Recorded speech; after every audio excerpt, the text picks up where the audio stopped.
Welcome to the CARE Act Data Dictionary 2.0 walkthrough, which is one of multiple trainings we have prepared to guide counties in efforts related to CARE Act data collection and reporting. Next slide. My name is Lauren Niles Whalen, and I'm joined today by my colleague, Cha Lee. We're two representatives from Health Management Associates, or HMA. We've been retained by the DHCS team as the training and technical assistance contractor for the CARE Act project. HMA provides project management support and TTA coordination to California counties implementing the CARE Act. At a high level, HMA supports the CARE Act data collection and reporting processes by developing and managing data collection and reporting processes, supporting county behavioral health agencies in data collection efforts, supporting the development of the CARE Act annual report, and assisting DHCS's independent evaluator with data collection to determine program outcomes, impact, and lessons learned related to the CARE Act. We highly encourage attendees to visit the CARE Act Data Collection and Reporting Resources page on the CARE Act Resource Center and view the posted resources, specifically the CARE Act Data Dictionary 2.0 itself and the two CARE Act data flowcharts prior to viewing this training. Next slide. So here we have our learning objectives for today's training. Our goal is that by the end of this session, participants will have an increased ability to describe key updates to the CARE Act Data Dictionary 2.0, distinguish the measurement periods for data collection, understand the structure and format of a data element to guide standardized reporting, and to describe how CARE participants will be tracked over time. Next slide. And here's our agenda for today's session. First, we'll provide an overview of the CARE Act data requirements, as well as the legislative updates that have been recently posted. This section will include a summary of CARE Act data collection and reporting requirements, as well as the 2024 legislative updates. Next, we'll provide an orientation to the CARE Act Data Dictionary 2.0. This section will include a summary, background, and guidance for reporting on each major section of the CARE Act Data Dictionary 2.0. And in closing, we'll summarize the upcoming trainings and other data collection and reporting TA opportunities for counties. In this first section, we'll provide an overview of changes to the CARE Act data requirements as a result of recent legislative updates. The Behavioral Health Information Notice, or BIN, released in October 2023 and updated in 2024, provides guidance to counties on the data reporting requirements to monitor the performance of the CARE Act. It's DHCS's responsibility to ensure that counties are equipped to be able to collect necessary information, and as such, DHCS is responsible for developing and maintaining a data dictionary to ensure standardized data collection, developing a data tool to collect that information, assisting with ongoing TA or technical assistance, and ensuring data quality assurance. The data collected is used by DHCS to develop legislatively mandated reports on the CARE Act. The data dictionary that we're going to be speaking about today outlines DHCS and county responsibilities for data collection, as well as data reporting, to support the reporting on CARE Act implementation. Next slide. To provide broader context on the data dictionary, this slide shows DHCS's responsibility related to reporting on the CARE Act. There are two main reports related to the CARE Act, an annual report as well as an independent evaluation. The purpose of the annual report is to monitor the implementation of the CARE Act. This includes data on outcomes to assess the impact of the CARE Act. It also includes performance indicators with attention to key demographic information to support disparity reduction efforts. RAND Corporation is the contracted independent evaluator, so what you see on the right side of the slide. Separate from the reporting requirements to DHCS outlined in the CARE Act Data Dictionary, counties may be asked to coordinate with RAND Corporation in support of the CARE Act independent evaluation, which is due in year 3 and year 5 of implementation. RAND will use several methods to collect data for the IE, including interviews with county-level implementation partners, surveys of CARE participants, and analysis of CARE data submitted by counties. Data collected for the annual report will feed into the independent evaluation, and DHCS is coordinating both efforts closely. As you may be aware, two legislative updates were signed into law related to the CARE Act. The first, SB 42, speaks to facility referrals to county behavioral health agencies, communication between courts, alternatives to conservatorship, changes to care procedures, and collaboration on system performance. SB 42 also explicitly authorizes amendments to care agreements or plans. The second, SB 1400, amends provisions of the Penal Code related to care referrals of individuals who are deemed incompetent to stand trial and expands requirements for data reporting pursuant to CARE Act inquiries and referrals from other court programs. There are 2 briefs available on the CARE Act Resource Center related to these 2 laws. The links are provided on the slides as well as in the notes. Together, amendments to SB 42 and 1400 expand the CARE Act data and reporting requirements to allow DHCS to better evaluate the effectiveness of the CARE Act. These additional reporting requirements went into effect on January 1, 2025. The bills require DHCS, beginning in 2026, to include these additional data in its annual CARE Act report, which is posted to the DHCS website. Now we're going to walk through the changes in reporting requirements per these updates to legislation. No changes were made to trial court data reported by the Judicial Council. They will continue to report on the number of petitions submitted, the number of initial appearances on the petition set, the number of hearings held, the number of care plans ordered and care agreements approved, as well as the number of court petitions that were dismissed. Most of the changes pursuant to these 2 acts fall under what is categorized as process measured data. This slide highlights the new data requirements related to outreach and engagement, care contacts or inquiries, referrals from system partners, and expanded information on petition disposition. In addition to these new requirements, counties are still required to report data on client demographics, petitioners, services and supports, housing placements, treatments continued and terminated, substance use, LPS involvement, criminal justice involvement, death, total petitions, volunteer supporters, care agreements and plans, stabilizing medications and adherence, psychiatric advance directives, and graduations. With regard to outcomes of care, there were no changes to legislation that necessitated additional revisions. Counties will be responsible for reporting on improvement in housing status, reductions in emergency department visits and inpatient hospitalizations, reductions in law enforcement encounters and incarceration, reductions in involuntary treatment and conservatorship, reductions in substance use, and demographic disparities. Now we want to transition to an orientation to the data dictionary itself, which will provide further information on who will be tracked over time, how counties are going to be reporting data, and how recent legislative changes were translated into changes into the data dictionary. Here on this slide, you see the 6 sections of the data dictionary. The blue bars referencing section 1, which is the introduction, section 2, which is instructions, and section 3, which is petitioned individuals, reflect sections that were in the original Data Dictionary 1.0. Sections 2 and 3 have been expanded, and then section 1, the introduction, has not been changed substantively. The gold bars highlight brand new sections and data reporting requirements, including section 4 on care inquiries and section 5 on system referrals. The Data Dictionary 2.0 also includes a new Appendix B, which is a glossary of terms that defines key care terms important for accurate data collection and reporting. On the next few slides, we'll provide more information on each of these sections. Starting with the first section of the Data Dictionary, which is the introduction.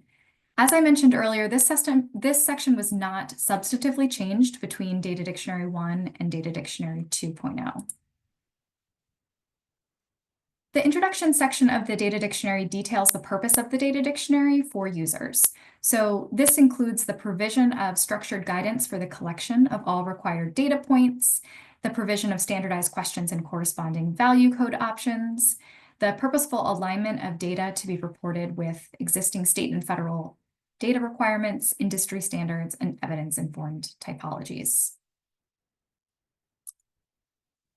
The next section of the Data Dictionary is Section 2, or Instructions.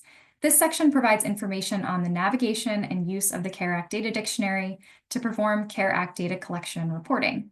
Information has been expanded between Data Dictionary 1.0 and 2.0.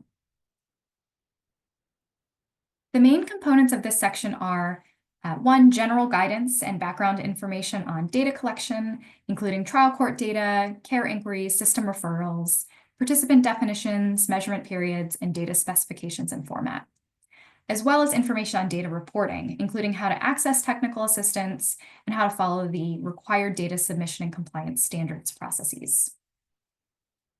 In this section, there are a few notable changes from Data Dictionary 1.0 to 2.0. First, a few definitions were revised or clarified in the updated Data Dictionary 2.0. These include the definitions of care participants, which is now expanded beyond individuals who have a care plan or agreement, which is the definition we saw in Data Dictionary 1.0, to now include all individuals who are the subject of a petition for care proceedings and who met prima facie. We also expanded the definition of elective clients in this version of the Data Dictionary. It now includes all care participants who were diverted to elective county services and supports outside care court jurisdiction, regardless of eligibility for care. In Data Dictionary 1.0, elective clients were restricted to those who were care eligible. And so this change will have implications for who and how long petitioned individuals are going to be tracked by counties. In addition to the two revised definitions I just covered on the previous slide, there are also two new terms that you'll note in this Data Dictionary: active and former participants. An active participant is a care participant who's receiving county services and supports through a care plan, a care agreement, or for their first 12 months as an elective client. A former participant is an elective client who has received the first 12 months of elective services, or a care participant, so someone with a plan or agreement, who enters into a care agreement or care plan, but who has either graduated from care or for whom Care Act proceedings were dismissed or terminated. This slide expands a little bit more on the two new definitions I introduced on the previous slide and details the reporting requirements for both active and former participants. So active participants will have their data collected and reported for 12 months, or for a total of 24 months for those reappointed to a care plan. Former participants that are continuing to receive elective county services and supports will have their data collected and reported for an additional 12 months. County behavioral health agencies should report on these individuals to the extent administrative data is available to them. We did want to note that county behavioral health agencies are not required to continue reporting on former participants that are no longer receiving county behavioral health services, non-California residents, or privately insured individuals who are not receiving county behavioral health services. Another change you'll notice between Data Dictionary 1.0 and 2.0 is the new measurement period, which was added in response to statute changes, which require counties report on efforts to serve individuals prior to the care process initiation period. The new measurement period, called the referral period, begins when a county behavioral health agency receives a system referral, and it ends when the county behavioral health agency files a petition for care or when the individual is enrolled in county services and supports. More details on reporting requirements for individuals referred from specific partners is provided later in the presentation today. The flowchart you see here shows the 4 CARE Act measurement periods, which are seen at the top of this figure in red, that are used to guide care data collection and reporting. Beneath that top row are the key components of the care process. You can see the referral period begins when a county behavioral health agency receives a system referral. A subset of system referred individuals will be petitioned by the county behavioral health agencies and enter into the care process initiation period. During that care process initiation period, county behavioral health reports data as a baseline prior to the active service period. During the active service period, counties report on services and supports and other data from the start of service delivery until one of the following, whichever comes first, which are termination of county services, graduation from the care process, the 12th month of voluntary county services. And then finally, in that follow-up period, the last period, counties are expected to report data on clients who continue to receive county behavioral health services outside of care for up to 12 months after their active service period, or discharge from county services and supports, again, whichever comes first. Data will be collected on care respondents from the time of petition. If the county behavioral health agency is the original petitioner, that data collection is going to begin at the time of the petition. And if the county behavioral health agency is not the petitioner, data collection is going to begin when the court orders an investigation by the county. Counties should report on care agreements and care plans that have been approved or ordered into effect by the courts during that reporting month. Care agreements that have been developed but have not yet been approved should not be reported by counties. And care plans ordered should be captured when the court orders the plan to go into effect. It should not be captured when the court orders the development or creation of that plan.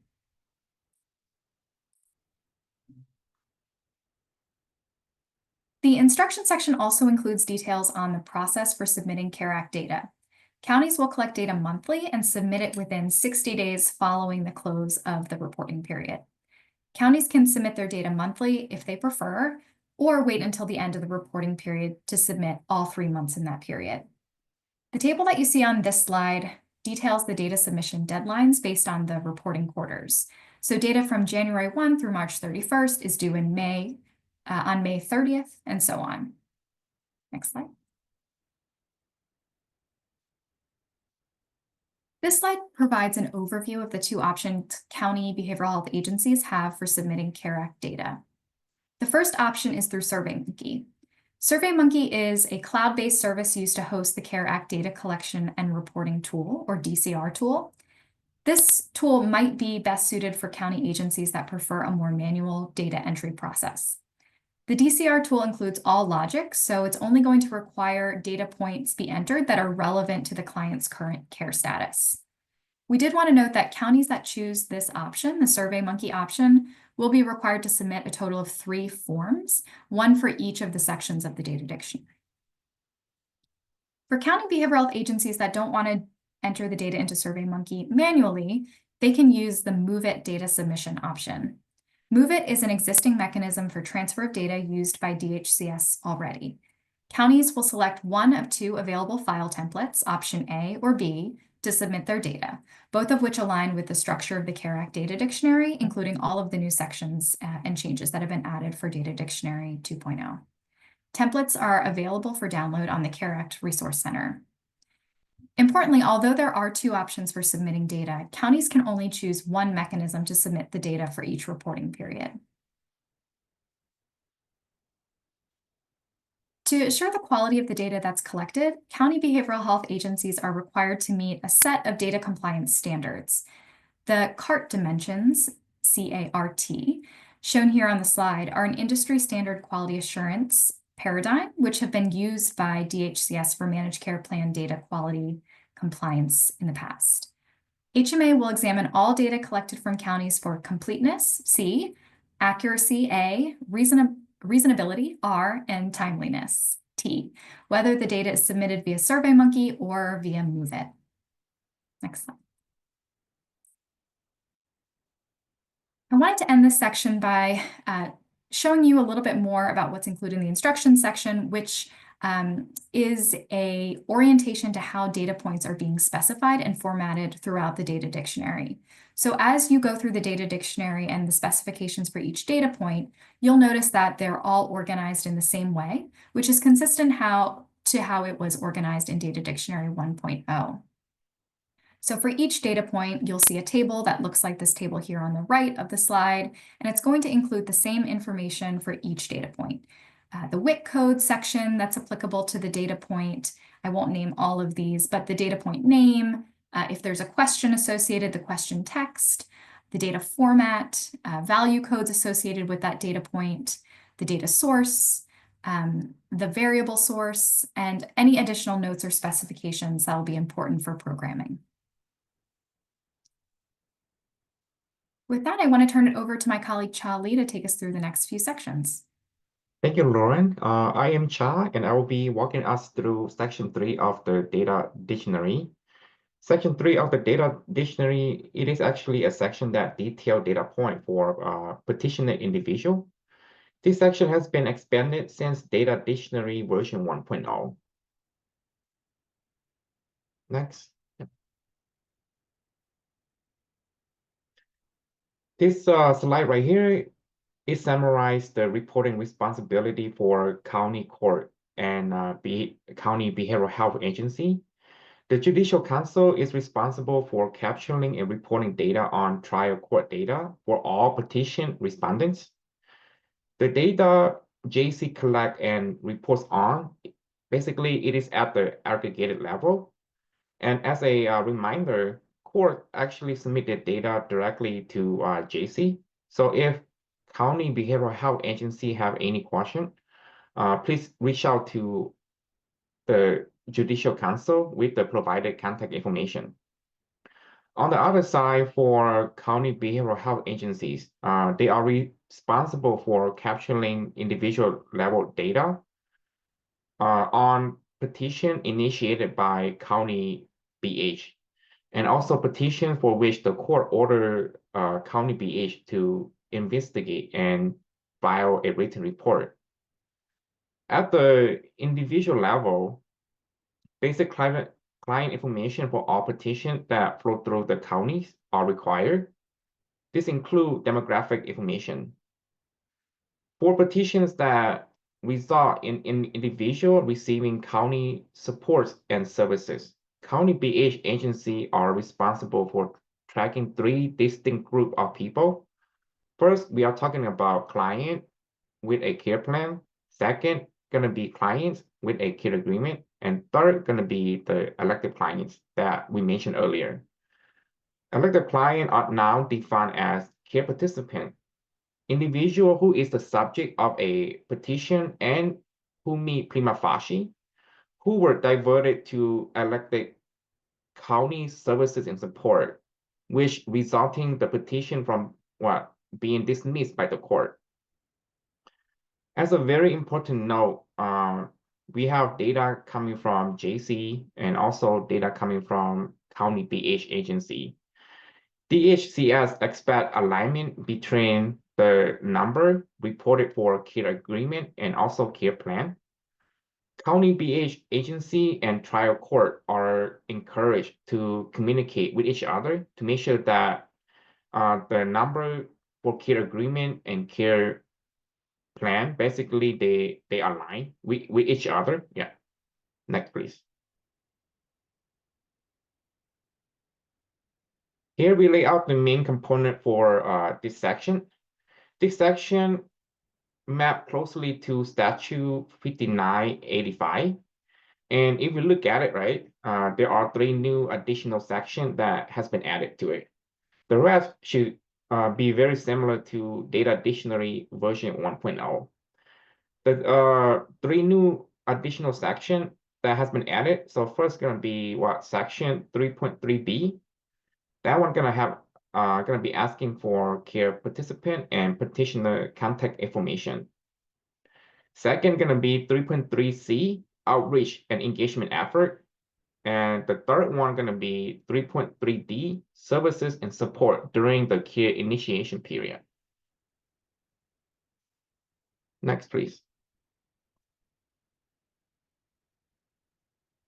On this slide right here, you can see in a bit more detail the 3 distinct measurement period and the 3 care disposition pathway for petitioner individual. Those with a care plan, those with a care agreement, and those who are elective clients. Right? We have 3 different measurement periods. So basically,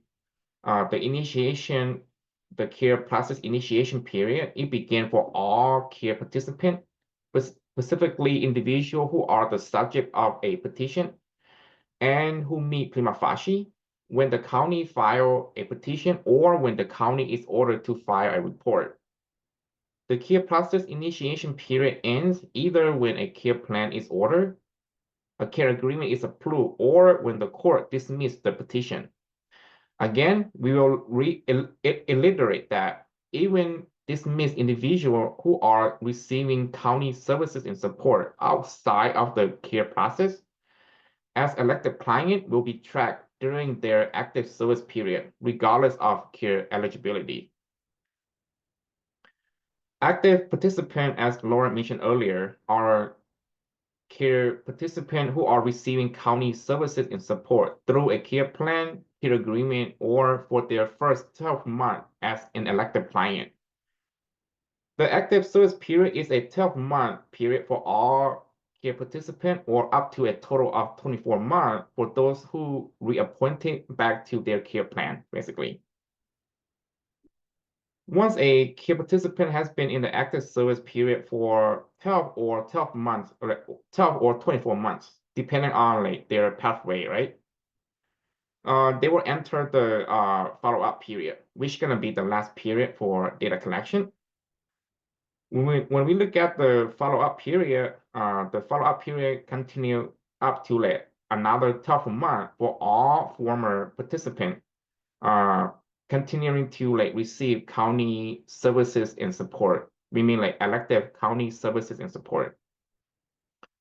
If a key participant in the active service period, if they have been dismissed from a care plan or care agreement prior to the 12th month, and instead continue to receive county services and support outside court jurisdiction, counties should continue to report until like 12 months of active service period is complete.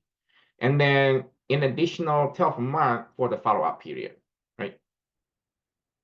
Next, please. Within section 3.3a, title Basic Client Information is data point 3.3.10 current care status. This data point right here is of particularly important because how you respond to this data point for a client, it actually determines which additional data point are required for reporting, basically, right? In other words, we think of this data point as a driver data point. Every time when you select it, it helps guide data collection for all other required data points. Every reporting month for every client, county behavioral health agency must report like 3.3.10 current case status. So that way, it can determine what will be required for reporting. Next, please. This high-level data collection flow chart show how 3.3.10 current case status determine further data collection and reporting. As we just mentioned about why it is very important, right? So on this flow chart right here, you can see that, all right, basic client information and demographic information are always going to be required for all care respondents that flow through county behavioral health, regardless of whether they end up receiving county behavioral health services and support. And under the purple box, you can see that, all right, there are different like care status, right? You can see that additional data collection and reporting and the volume of data point require vary based on the current care status of that specific care participant, basically. For example, if you look at value code option 2, 7, and 9, right?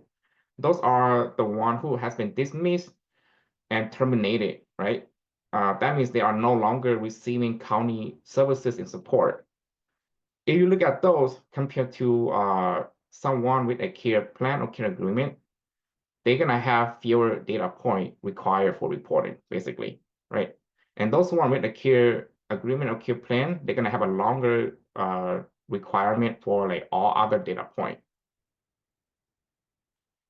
Please note that a client care status can and will likely change over time, and county should report on all statuses, assuming in that reporting month. Right here, we just show a summary of the flowchart. The full flowchart can also be downloaded on the data collection and reporting resource page, right? And if you look at the full flowchart, it's gonna detail every single required data point under each pathway. Next, please.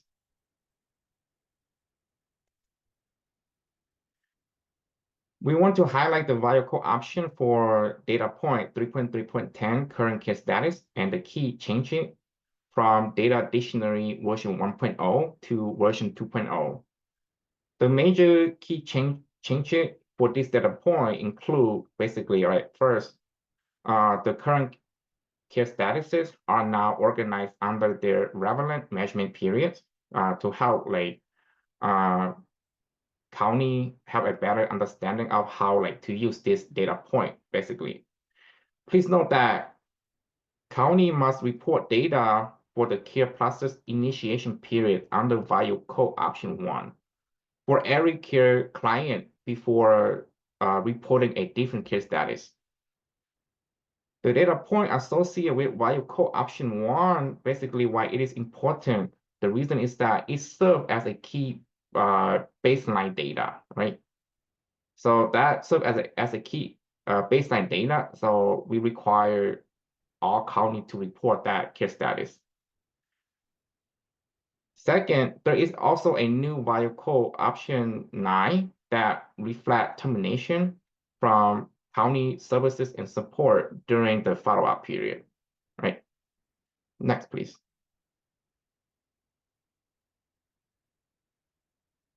Now we're gonna be providing different case scenario. This is based on the question that we received from the county on how to report, right? So we're gonna be providing, and then we're gonna walk the county through on how to report those case scenario.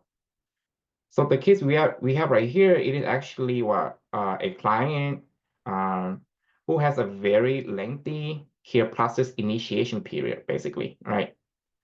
So the example is that a client entered into the care process initiation period on June 10, 2024, and despite multiple outreach and engagement attempts, has been very difficult to locate the client.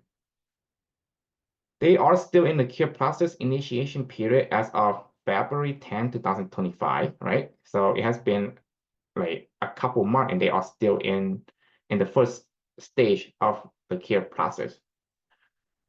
For a client whose care process initiation period spans several months due to difficulty locating or engaging the client, extensive of proceeding or other reason, county behavioral health agency should report client data for each month, updating information about the client during the month of the client is in the care process initiation period.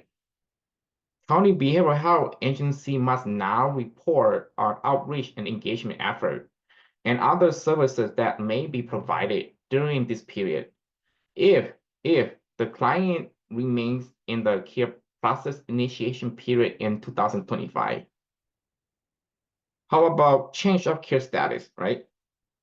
As you will recall from the previous slide, client can move between care status throughout their time in the care process.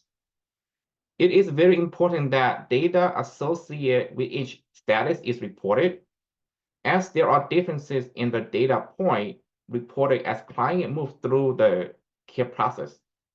Like the example I provide, someone on a care agreement or a care plan comparing to those who are on status 2, 7, and 9, right? Right here, we have a very descriptive example we provided on the slide, right? So if you look at the example, if the client complete the care process initiation period and become an active service client during a month, data from the initiation period and the first month of active service will be submitted in the same month, basically. This means that for that month where a client has 2 statuses, multiple data submission will be required for the same client in the same reporting month.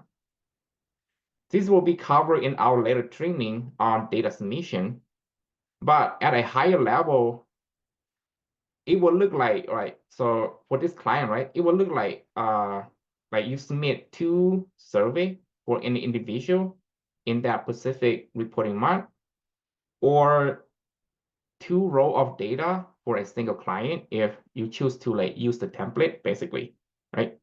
So either 2 survey if you are using SurveyMonkey, or 2 row of data if you are using the template.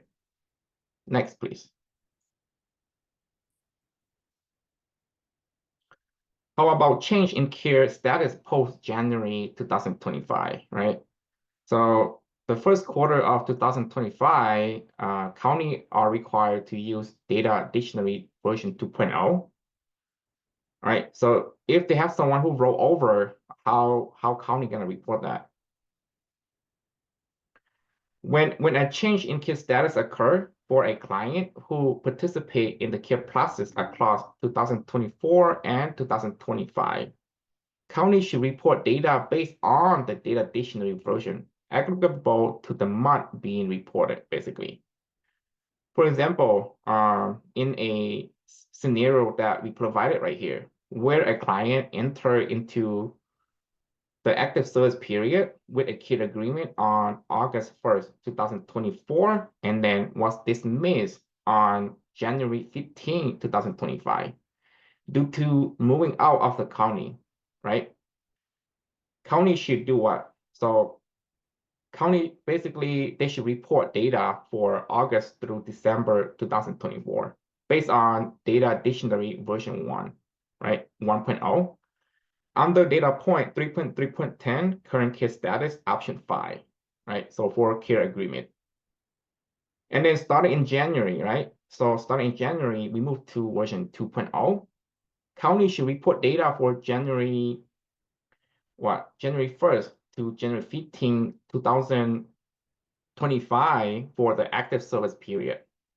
Under data point 3.3.10, current care status, option 5, all right?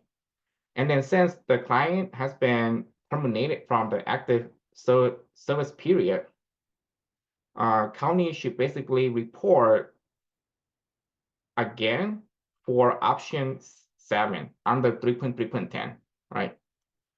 Once county report that, basically it ends the data collection, and county are no longer required to like track this client no more, basically, right?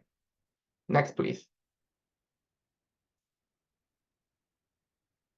We often receive questions from the county regarding on how to report conservatorship, right? So right here we provide two example, and then we're gonna tell county on how to report for a client who received conservatorship, basically. Here we detail two like case scenario where a client has been in the active service period for a number of months and then enter into an LPS conservatorship. In the first example, the court basically dismissed the petition in mid-January because the client is entering into a long-term involuntary LPS conservatorship, right? In this scenario, county should do what? So county should report data from January 1st, 2025 through January 14, 2025. Under data point 3.3.10, current care status, option 5 for care agreement, all right? Again, the petition basically has been terminated. So county should report another row of data or survey under 3.3.10, option 7, okay? Once the county do that, county will not be required to track this individual, regardless whether they continue to receive county services and support or not, basically. The second example going to be different. Yeah, so the second example describes the same case scenario, except the petition is not dismissed because the conservatorship is expected to be temporary only, right? In this case, the client will receive services and support under the conservatorship and are then encouraged to step back into the active service period and resume their care agreement once the conservatorship ends. In this scenario, county should basically continue to report all data points on data dictionary version 2.0 under 3.3.10 current care status option 5 for care agreement, basically, right? With that, I would like to pass back to my colleague, Lauren. Great. Thanks, Joss. So now I want to provide an overview of the two remaining sections of the data dictionary, the first being section 4, care inquiries. Per recent legislative updates impacting CARE Act data collection and reporting, counties will now be required to report aggregate data on all inquiries received about the CARE Act. This includes, but is not limited to, inquiries that are received by phone or warm lines, voicemail messages, emails, or in-person conversations or consultations. Data points that are included in this new section include the reporting month or date of the inquiries, county total care inquiries received by the inquiry source, care inquiry focus, and county action following care inquiry. And the last section of the Data Dictionary 2.0 is new as well, Section 5, System Referrals. System referrals, to define them, are formal written requests on behalf of an individual that meets or is likely to meet CARE Act criteria submitted to county behavioral health agencies from misdemeanor proceedings or MIST, felony proceedings, FIST, assisted outpatient treatment or AOT proceedings, or from facilities that provide assessment, evaluation, and crisis intervention pursuant to Code Sections 5150. In terms of the data points in this section, county behavioral health agencies are going to be required to report individual level data on system referred individuals. The data points that are in this section include the reporting month, client information, demographics, housing placements, system referral information, outreach and engagement efforts, services and supports, and if the individual has been petitioned to care. On the next slide, we have a reporting process flowchart similar to the one that Cha presented on above, but this is specific to this section, Section 5, or system referrals. This flowchart, like the other, is also available on our CARE Act Resource Center's Data Collection and Reporting resource page. We want to point out that the 5.5.3 system referral outcome or status data point should be viewed much like the 3.3.10 current care status for petitioned individuals that we spoke about a couple slides ago with Cha. And that's because this is also a driver question that determines subsequent required reporting. So you can see that the response to this data point, which is seen here in the purple boxes, reflects the current status or outcome of a system referral, and it determines the subsequent data points to be reported. Individuals can either be one of 5 statuses after a system referral: petitioned to the care process, not petitioned and referred to county services and supports, not petitioned and has accepted voluntary treatment and enrolled in another county service and support, neither petitioned nor referred to any county services or supports, or a status that is not yet to be, or is yet to be determined. Finally, the final new addition to the Data Dictionary 2.0 is a new appendix for a glossary of terms. I won't go into too much detail here, but the Data Dictionary 2.0 does include several appendices to support accurate data collection reporting. This Appendix B, or glossary of terms, is new, and it defines key terms that are defined throughout the Data Dictionary, as well as listed in this appendix. The appendix replaces the summary table from the Data Dictionary 1.0, which has now been integrated into the data file templates. You can see here the types of appendices that are at the bottom of the Data Dictionary and kind of the breadth of things that are included in those. So in closing, I want to just reiterate the objectives of today's training. Again, we hope that at this point you're able to describe the key updates to the CARE Act Data Dictionary 2.0, distinguish the measurement periods for data collection, understand the structure and format of data elements to guide your standardized reporting, as well as describe how care participants are going to be tracked over time. And I want to end by reiterating multiple opportunities that are available to you to access resources or request support from HMA related to data collection and reporting. Our approach to training and technical assistance related to CARE Act data collection and reporting has several avenues to learn more and ask questions. So first, we have the CARE Act Resource Center, which has a repository of resources and trainings specific to data collection and reporting. This site includes links to Data Dictionary 1.0 and 2.0, all the supporting resources, all the trainings on data submission options and guidance, as well as scenario-based guidance that we'll be uploading regularly in the supplemental guide section. You can also submit questions, concerns, or requests for technical assistance specific to data collection reporting at the link that you see on this page. We're happy to schedule one-on-one time with your county data teams and vendors as requested. We also regularly communicate to data team members via our listserv. So we do encourage everyone to sign up for the listserv using the link that you see here on the slide. Regardless of whether you choose to manually submit data via SurveyMonkey or to bulk upload your data, all counties have to have access to the Move It file transfer application. So again, that link is here as well on the page. And finally, we encourage everyone to attend our biweekly office hours, data and reporting office hours. You can see the link to join that here last on the screen. So with that, thank you all so much for joining today. We look forward to speaking with you if you have any questions or concerns as you work through this. And we hope that we've helped you understand in a little bit more detail the changes to Data Dictionary 2.0. Thank you so much.